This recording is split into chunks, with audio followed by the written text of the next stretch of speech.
Manchester United 0, Arsenal Football Club 1. Yes, people, welcome back to another Arsenal match reaction. We are one game away from potentially winning the Premier League title. It's not in our hands, granted, but my team have taken this Premier League title race all 38 games to the final day. And that's all I can ask for. I think if you told every Arsenal fan this season that the title race is going to be on the 38th game of the season, there's a chance we win it mathematically, every Arsenal fan would have taken that, I think. And we've got to that stage. We wilted away last season far too early. This season, we're very in crunch time. Big win today. Big goal by Leandro Trossard, who, in my opinion, as I've said multiple times before, is a big game player for Arsenal. He turns up in the biggest moments. He's our most clinical finisher at the football club and scored a massive goal here today. In a game that, I'm going to be completely honest with you guys, a game I thought we played bad in. I don't think we played well at all in this game. I think it's lucky we played against Manchester United, because I do believe any half-decent side probably takes us to the cleaners today. Let's be real about it right now. I think any half-decent side beats this Arsenal team, because we were not good at all today. I thought defensively we were resolute, but I thought going forward we had no control of a possession. We looked scruffy in front of the goal. We weren't really taking our chances well that we had, and even the chances we did have were half chances. To be completely honest, guys, I think it was a laboured Arsenal performance, which was a bit surprising given we're potentially 2 games away from winning the title if all things go our way. But regardless, we got the job done and we got the 3 points. And the difference is, right, last season, if our attack wasn't firing, we weren't going anywhere. Like, we needed our attack to score 3 goals minimum to win games most times. This season, it's our defence that's winning us games. As they all say, the old adage, right? Attack wins games, defence wins championships. And it's looking like our defence is taking us through games. Because again today, attack was not firing on all cylinders, but our defence pulled through, man. Saliba and Gabriel, superb today. Absolutely superb. I believe Saliba got man of the match through Sky Sports, and deservedly so. I thought he was an absolute brick wall in there next to Gabriel. Them two together, fantastic. Just locking up, walling up basically, and stopping Man United getting through us. And let's be honest, guys, it's not a great Man United side. They are missing some key players, a Rashford, a Bruno Fernandes, etc. But still, playing against Manchester United is never an easy game. Never, ever an easy game. So for me, even if you win the game 1-0, I'm taking that. I know if you look at the 2 teams on paper, Arsenal probably should win this game 3 or 4-0 minimum, given how good we are, given how bad Manchester United have been. They lost 4-0 to Palace the other day. But it's never an easy game going to Old Trafford, especially if you're Arsenal Football Club, man. I've seen my team go there and lose 8-2 not too long ago, and about a decade ago or so. So it's never, ever going to be an easy game. We came in today and we got our job done. We weren't great. I don't think we were good whatsoever. I think it was a poor performance if you take everything into account, but it was a very good defensive performance. And that's the thing about Arsenal this season. Because our defense has been so solid, it's been our bedrock, all we need is to have an okay attacking day and our defense will pull through. Because let's be honest, our attack today was below average. It's below the norm. But we scored the one chance we had through Trossard, the one chance we took, and our defense just walled up and said, okay, then that's 1-0. Old adage, 1-0 to the Arsenal. We're going to wall it up and come away with the 3 points. And we did that. And now, look, we're 1 point clear at the top of the table. City go to Spurs on Tuesday. Am I expecting anything? Probably not, to be honest with you guys. Probably not. But the truth of the matter is that City've still got 2 games to play. They've still got to win 2 matches, and we've only got to win 1. That's the truth of it. They've won 7 in a row before their 2 games left. For them to win the title, they have to win 9 football matches in a row in the Premier League. 9 in a row. Easier said than done. I know we're all blowing them up, saying it's Man City. They're the best team ever in the Premier League. They don't lose games. They don't lose games in the run-in. There's no twists in the tail when it's Man City involved. I get it, right? I get it that Man City are this super team. But let's be honest right now, guys, yeah? We got to hope and pray they're going to drop points somewhere. There's no point us thinking the season's over. Because if we thought the season was over, we might as well have lost today. Might as well not bother turning on the TV or watching the game. I still believe somehow they will drop points. I thought they would drop points potentially to Forest a few weeks back because they were fighting for their lives. Did not end up happening. They took them all the way to the end. Didn't end up happening. Now I'm relying on a miracle from a team that hates us to their very core. So it's not looking likely, to be honest with you guys. But we got to have our hope and we got to have some kind of belief in it. West Ham equally, look. West Ham drew to Liverpool this season away from home. They went to our place and won 2-0. West Ham obviously have nothing to fight for. But this is David Moyes' last game. He might even retire after this. So who knows? Like, so they might be fighting for something. You never know. Fighting for pride, fighting for dignity, something like that along those lines. So somewhere, something inside me tells me we've got a chance. We've got a good chance, man, and we've done our job. And at the end of the day, right? After we lost to Aston Villa, I said I'm not going to get on the boys' back. We lost to Aston Villa. It was a bad loss, and we basically gave up the title from our control. But I'm not going to get on the boys' back because I did say, look, We've been fantastic this 2024. Absolutely fantastic. Since we lost to Fulham on the New Year's Eve, since then we've been absolutely superb. Superb. So I do think, to be honest with you guys, right, yeah, that I don't think it's the time to jump on the players' back, especially when we lost to Aston Villa. But what it did do is it gave us the opportunity to respond. Last season, when we lost to, we drew to Liverpool, that wasn't the end of the world. But then we drew to West Ham, drew to Southampton, lost to Brighton, title gone. Absolute capitulation. You drop points in 4 games in a row. Then you obviously drop points afterwards to Forest as well to end the title. We lost the title from a commanding position. In about 4 games, it was over. We were from 8 points clear to the title over in like 5 games. It's crazy. I've never seen anything like it. This season, we've taken it to the final day. What more can you ask for? We've taken the title, no matter even if City wins 7-0 tomorrow, that it still goes to the final day. And that's all you can ask for. That is all you can ask for from your Arsenal team. Last season, we capitulated. This year, we haven't capitulated. We're there on the final day. And if we lose this title on the final day, having beaten Everton and City go on to beat Spurs and go beat West Ham, I will not call it a bottle job. I will not. I think last season was. I think the season before when we fought for top 4 was as well. But this season isn't. We lost to Aston Villa. We lost 1 game in the whole run-in. It happens in any other season. It's just we're playing against Man City. And here's the problem with Man City, right? Like everyone goes, Pep Guardiola is the best manager in world football. And he is. Let's be honest. He's the best manager in world football. But let's be honest right now, guys, yeah? I do think Arteta made a mistake when we played Aston Villa. I don't want to go back to it, but I do think he made a mistake when we played Aston Villa of not playing either Jorginho or Partey as a defensive midfielder. He played Rice at the 6 and played Havertz at the number 8 or whatever it was. Don't know what he was smoking, bro. Havertz has been our best striker all season long, and he plays him in midfield and sticks Gabby Jesus up front and removes another midfielder in there. Don't know what he was doing. So he made a poor decision there. The difference is, right, everyone goes, Guardiola doesn't make mistakes. The guy doesn't make mistakes because he physically cannot make a mistake, bro. Unless he drops Rodri, what mistake can he make? If he drops Foden, they've still got Alvarez. If he drops De Bruyne, they've still got Bernardo Silva. They've still got Doku. They've still got Grealish. They've still got Haaland. They've still got Kovacic in there, Mateus Nunes. How can the brother make mistakes when he's got that many superstars? If Arteta drops like an Ødegaard, our team falls apart. The fall off from Ødegaard to Vieira or Smith Rowe is stark. You take De Bruyne out of the team. De Bruyne has been missing for half the season, and City is still probably going to win the title. Imagine if Ødegaard was missing up until February. There's no way we'd be fighting for a title. Imagine if Saliba was missing until February. There's no way we'd be fighting for a title. City, no John Stones for half the season. Doesn't matter. We've got a Kanji. No Ake. Doesn't matter. We've got Vardio. Look at this team we're fighting against, man. So everyone goes, Man City, Guardiola's a top manager, doesn't make mistakes. Brother, the guy rotates because he can rotate. He rotates because he's got a squad where he's got quite literally 16 or 17 world-class players. Like, I'm talking like 16 or 17 players that walks into any team in this Premier League. Any team. Arteta's got a very good team, bro. Like, I think our starting 11 is on a par with Man City's starting 11. Shoot me if you don't agree, but I think that's the case. I think our starting 11 and Man City's starting 11 is fairly similar. I don't think there's too much difference between them. But one thing I will say is that when it comes to bench players, City are far above us. And we're fighting against that. So I think Arteta made a severe lapse in judgment going against Aston Villa and making those mistakes. He should not have rotated. But at the same time, if he doesn't rotate, maybe someone gets injured. Maybe that affects us going forward. Who knows? Who knows is the real question, man. So I don't want to tempt fate. All that matters is that we're on the final day with a chance to win the title. That's all I can ask for, man. And if we don't win the title, I won't be too disappointed. I genuinely won't be. I know a lot of Arsenal fans will be just distraught. We've gone through the whole season believing we can win the title. To lose it on the final day, for me, that's not a worry for me, man. I focus on the inputs, let the outputs take care of themselves. As far as I'm concerned, this team has put in one of the greatest seasons I've seen out of any Arsenal team in my lifetime. In my opinion, the greatest season I've ever seen from an Arsenal team in my lifetime, man. Like, I've not seen an Arsenal team challenge like this ever. And this Arsenal team has taken this Man City team, who's arguably the best team in world football and arguably the best Premier League team ever, to 38-game season. As far as I'm concerned, I'm happy with what we performed like this season, irregardless of the title. I'd love to win it. I absolutely would love to win it.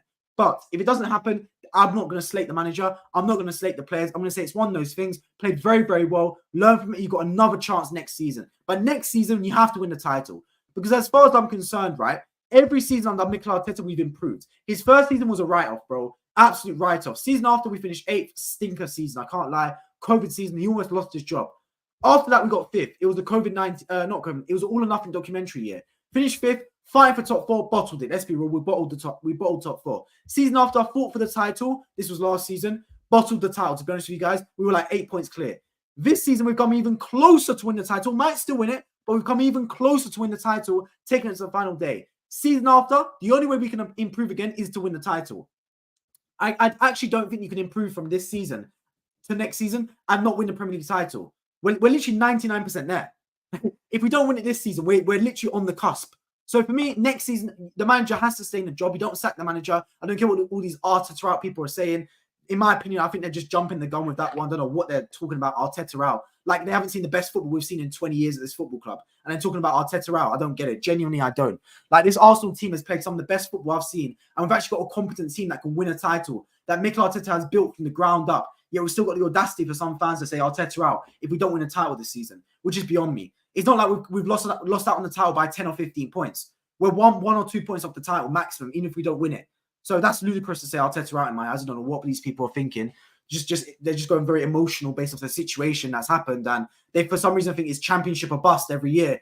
But for me, the man just stays in the job. Next season, if he doesn't win the title, then you can start question marking Arteta and say, hang on a minute, mate. You've been in a title race for 3 years and you've not won either of them. I don't know what's going on there. But for me, you keep the manager. You make some big recruitments in the summer, because last summer was big. Havertz pulled through. Rice pulled through. I'm looking at this summer as well with some big recruitments in my eyes, man. Timber, obviously, we signed last season. Didn't get to see him all season long. He's been injured. He'll be like a brand new signing next year. We also need some more positions. In my opinion, we need to ship off Uncle Partey and bring in a CDM.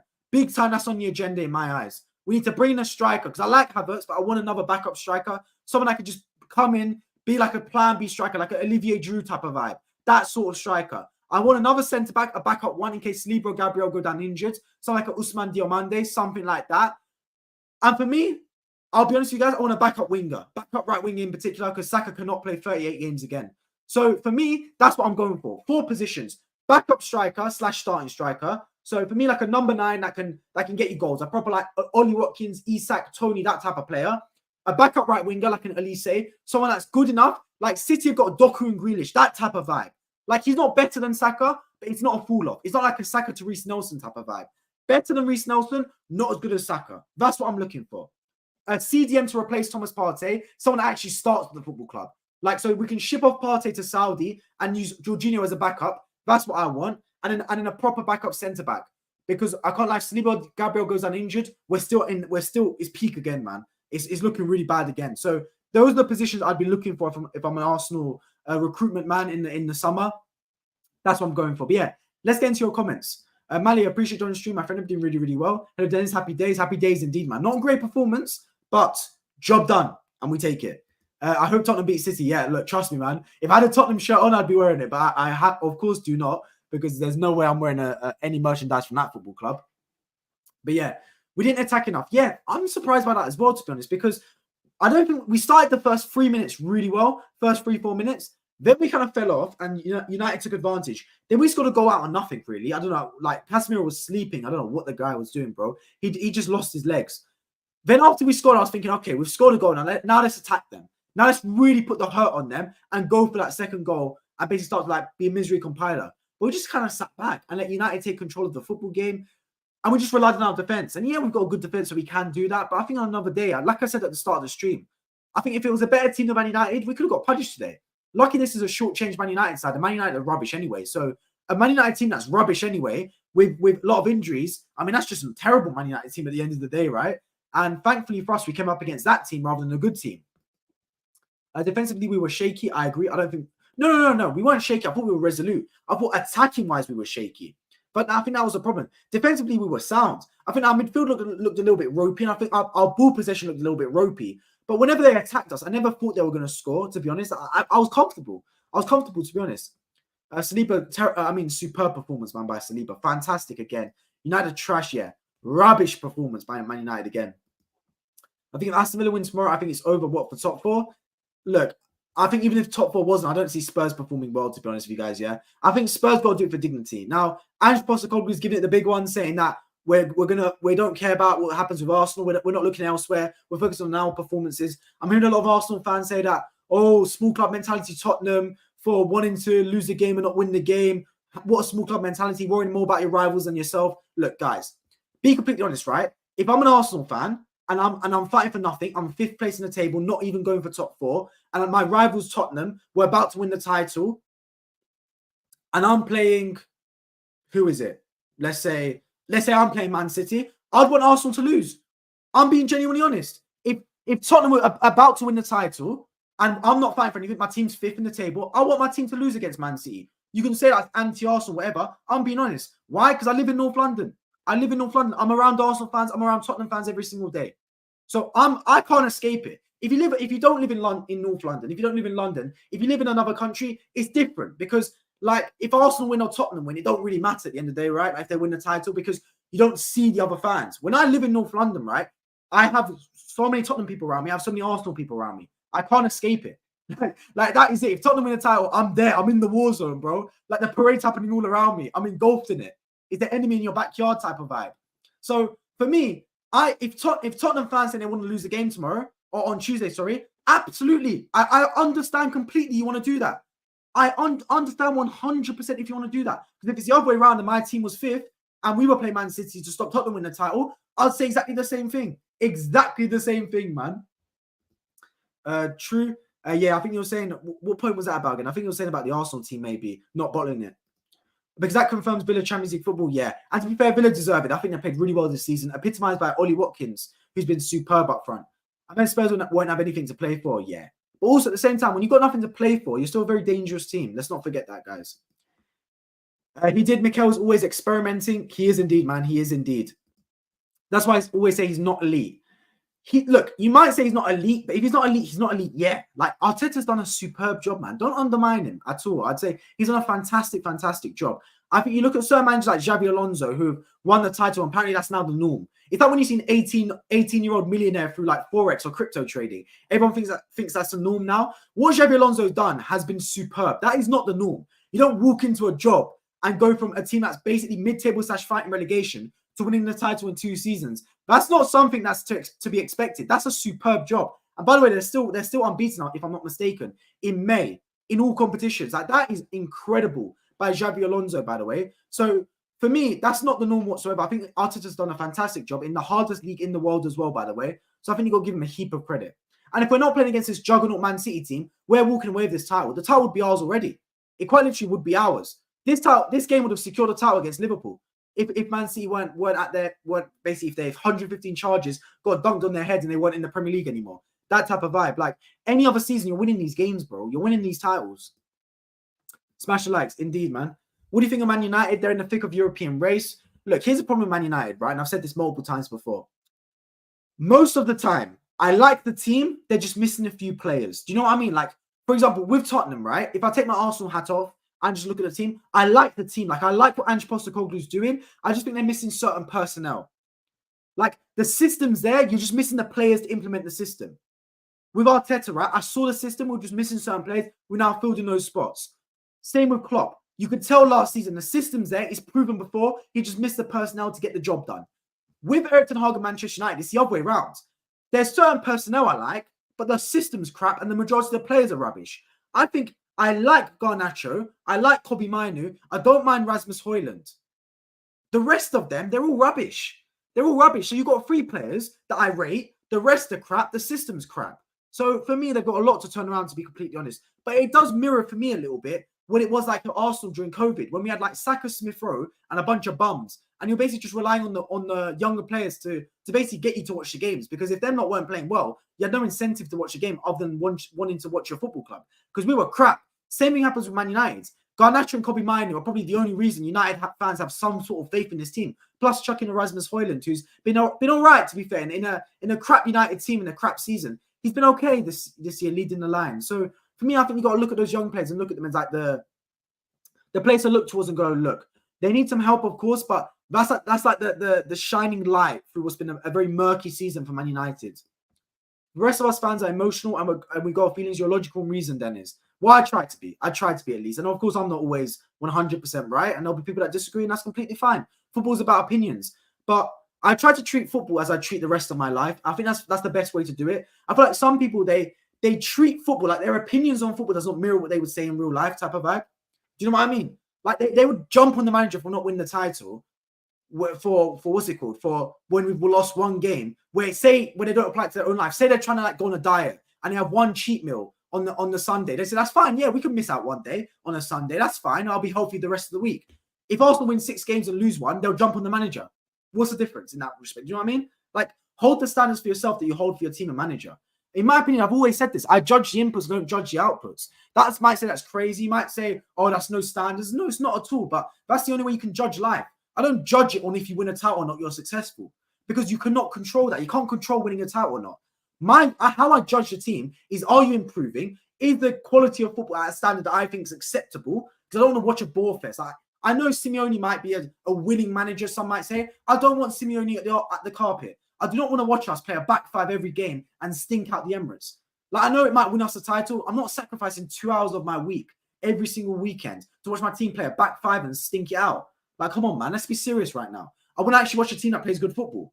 I want to watch a team that actually knocks the ball around and plays football I can believe in, and exciting football, like a Klopp style or like an Arteta style.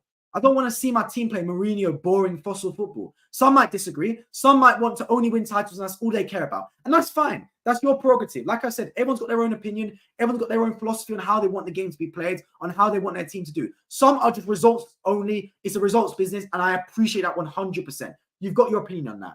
For me, I'm looking at it from a standpoint where I want results, and if the results are not coming, questions will be asked. But more than anything, I judge the performances, I judge the level of improvement, and I judge the attitude in that respect. And am I seeing an acceptable performance from Arsenal this season? In my opinion, I'm seeing more than acceptable. I'm seeing really good performances from Arsenal. I've seen a real high standard of quality of football. We've been defensively so good this season. Attacking-wise, we've really built into it. We've made some mistakes on the line. Sure, of course we have. But overall, we've been very good this season. And believe it or not, we might win this title, we might not. But we've taken it to the final game of the season. And that's all I can ask for. That's all I can ask for. If we go over the line, fantastic. If we don't, we don't. And that's the main thing. I know saying that, some fans will say, oh, you've got low standards. This is the problem with the football club fans that have no standards, that aren't happy. That are always happy no matter what. It's not that, man. It's not that. It's just understanding the situation you're in.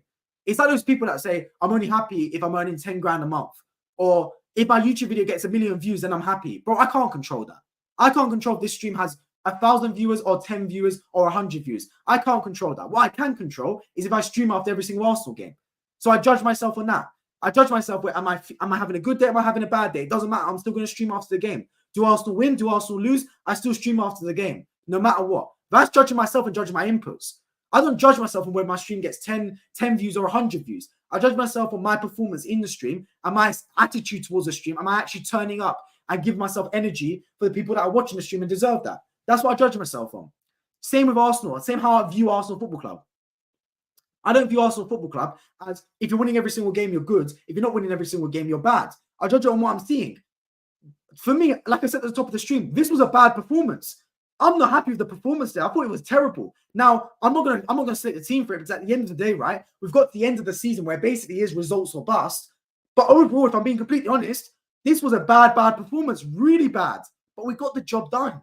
We got the job done, and that's what matters in that respect. So, look, many will say one thing, many will say another. Like I said, Arteta's done a good job this season. I keep him in the role for next year. If he doesn't win the title next season, then question marks get answered in my eyes. So then questions get asked. The only way he keeps his job next season is if we lose the title with like 91 points or something crazy like that. 92, 93 points. What streams are coming up? So if Tottenham, by any stretch of the imagination, I'll be watching the game on Tuesday. I may stream after Tottenham Man City. I may be streaming then. Final game of the season, it depends. If Arsenal pull off a miracle, I'm jetting over to the Emirates. I haven't got a ticket for the game, but I'm only 20 minutes by tube to the Emirates Stadium. I'm hopping straight on the Piccadilly line, and I'm going straight to Arsenal if Arsenal win the game. If Arsenal win the title on Sunday, then I'll come back and do a stream either on Monday or Sunday evening. If we don't win the title, I'll probably do a stream and just say, look, it is what it is. Congratulations to Man City. That type of vibe. Assess the season.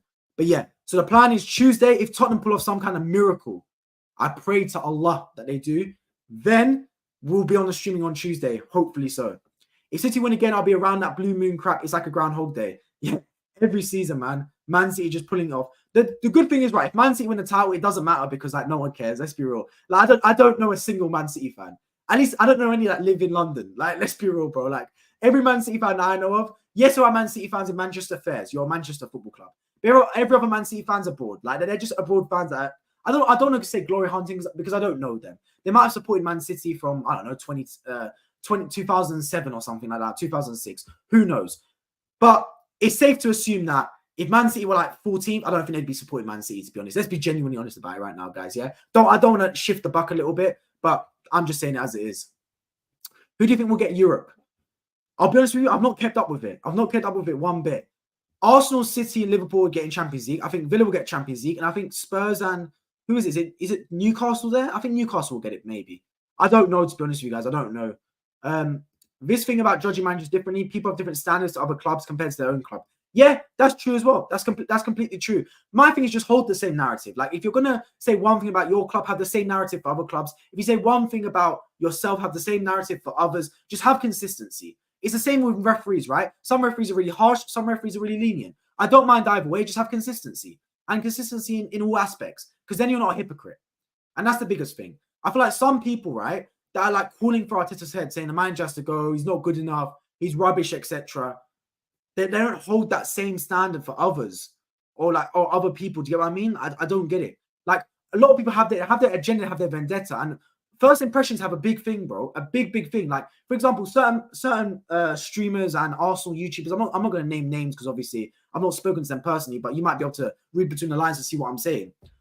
Ever since we signed Havertz, have been on his back all season long. Look, I didn't want the Havertz signing. I'll be honest with you guys. He's turned my opinion on him. I did not want the Havertz signing at first.